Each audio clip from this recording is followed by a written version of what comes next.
Vaksin merupakan salah satu langkah pencegahan untuk membendung penularan virus COVID-19.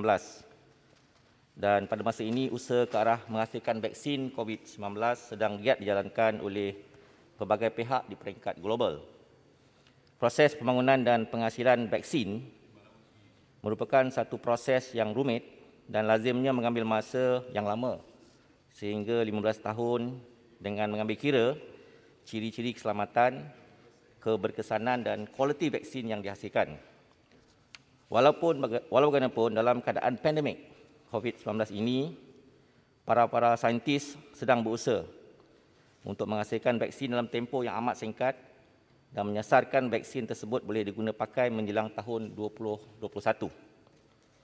Berdasarkan pemantauan Pertubuhan Kesihatan Sedunia (WHO), sehingga 3 November 2020, sebanyak 155 jenis vaksin masih lagi di peringkat ujian preklinikal dan 47 lagi di peringkat klinikal.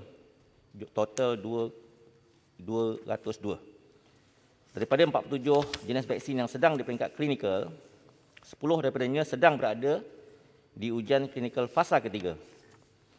Walau bagaimanapun, belum ada lagi vaksin yang telah melepasi peringkat ujian klinikal fasa ketiga dan bersedia untuk didaftarkan bagi kegunaan orang ramai.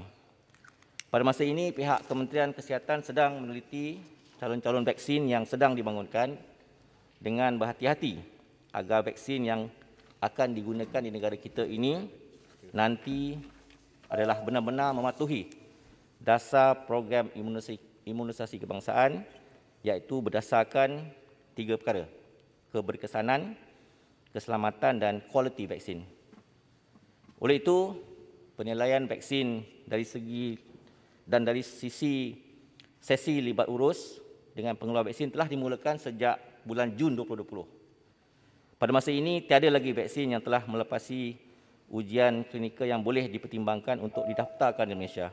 Walau bagaimanapun, KKM telah pun mempunyai plan vaksinasi COVID-19 yang khusus pada rakyat dan bersedia untuk melaksanakannya apabila vaksin yang berkualiti, berkesan dan selamat telah tersedia untuk digunakan. KKM menjangkakan bahawa permintaan global vaksin COVID-19 yang tinggi nanti akan memberi sedikit kesan kepada bekalan vaksin kepada negara kita. Sehubungan dengan itu, pelaksanaan program vaksinasi COVID-19 nanti akan dilaksanakan secara berperingkat dengan mengutamakan kumpulan berisiko tinggi yang mendapat jangkitan seperti anggota di Barisan Hadapan yang terlibat dalam kawalan COVID-19 secara langsung. Kumpulan yang perlu dilindungi termasuk warga emas dan pesakit dengan komorbiditi dan sebagainya. Seterusnya akan diperluaskan kepada rakyat lain sehingga imuniti dicapai seperti yang disarankan. Sekian, terima kasih. Terima kasih Yang Berhormat. Silakan Yang Berhormat Dr. Zulkifli. Terima kasih. Terima kasih Datuk Speaker. Terima kasih Menteri dengan jawapan yang diberikan tadi. Ringkasnya, kita semua sedia maklum akan vaksin yang diperlukan sebagai penyelesaian muktamad. Ya. Namun saya perhatikan dalam membangunkan vaksin ini, Malaysia tidak langsung terlibat dalam 172 negara-negara yang terlibat dalam COVAX itu, inisiatif antarabangsa WHO itu. Malaysia tidak terlibat. Ya. Dan kalau tidak pada vaksin WHO itu, ada vaksin-vaksin lain yang sedang dibangunkan yang juga diterima sebagai antara 10 vaksin yang sedang dalam fasa ketiga, termasuklah vaksin Sinovac ya, daripada China ya. Dan saya perhatikan negara-negara yang terlibat ya, seperti Brazil, seperti Indonesia, seperti Turki, seperti Filipina. Mereka mengambil inisiatif untuk bersama keterlibatan itu dan tidak hanya menunggu untuk membuat penilaian keselamatan ataupun kualiti dan keberkesanan efikasi dengan izin Datuk Speaker. Lalu saya sedikit mempertikaikan akan ketidaksungguhan kita untuk terlibat dalam clinical trial, ujian klinikal ini yang sekaligus akan menjamin. Kita tahu permintaan saingan itu sangat sengit. Tetapi dengan tidak keterlibatan itu, ia tidak menjamin apa-apa kecuali untuk kita menunggu dan pelayanan kita buat. Saya rasa agak kecewa dan menzahirkan kecewaan ini kerana ini adalah pandangan-pandangan juga ya golongan fraternity medical di negara kita ini. Soalannya, Terima kasih. Ya Habib. Apa soalannya? Mengapa kita tidak terlibat dalam Kenapa? Ya. Silakan Yang Berhormat. dalam clinical trial ya pembinaan vaksin Terima kasih COVID. Yang Berhormat Menteri daripada Kuala Selangor. Pertanyaan tambahan Yang Berhormat Menteri sebenarnya telah pun dijawab oleh Menteri Mosti pada 4 bulan 11 yang lepas, iaitu Malaysia bukanlah negara yang tercorot dalam mengatasi kebolehan vaksin di dunia.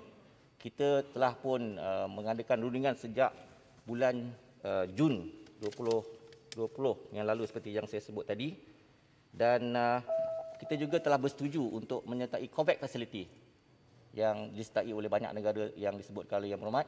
COVAX Facility dengan menggunakan beberapa kaedah supaya dapatan akses pada vaksin yang terjamin, selamat dan berkesan kita perolehi. Begitu juga kita telah pun menjalankan beberapa aktiviti bilateral engagement dengan beberapa kandidat vaksin dari negara China, Sinopharm, Sinovac, CanSino, Sinopharm dan Sinovac, dan juga daripada Turki serta daripada AstraZeneca. Maknanya kita telah pun cuba sedaya upaya, tetapi seperti saya maklumkan, mereka belum lagi melepasi fasa klinikal ketiga yang perlu sangat untuk kita perhatikan. Ini ialah merupakan ciri keselamatan dan kita tetap akan cuba dengan sedaya upaya supaya mengikut plan imunisasi kebangsaan yang kita telah rangka seawal tahun 2021, insya-Allah kita akan dapat vaksin yang pertama sekiranya mereka semua melepasi fasa klinikal ketiga dan didaftarkan di negara mereka. Terima kasih. Terima kasih Menteri, tapi kita mahukan ketulusan dan dikomunikasi kepada rakyat. Tak apa, Yang Berhormat. Terima kasih, tapi saya tak nak KKM seharusnya lebih mendepani daripada Mosti. kita tak nak berbahas semasa soalan lisan untuk jawab lisan Yang Berhormat.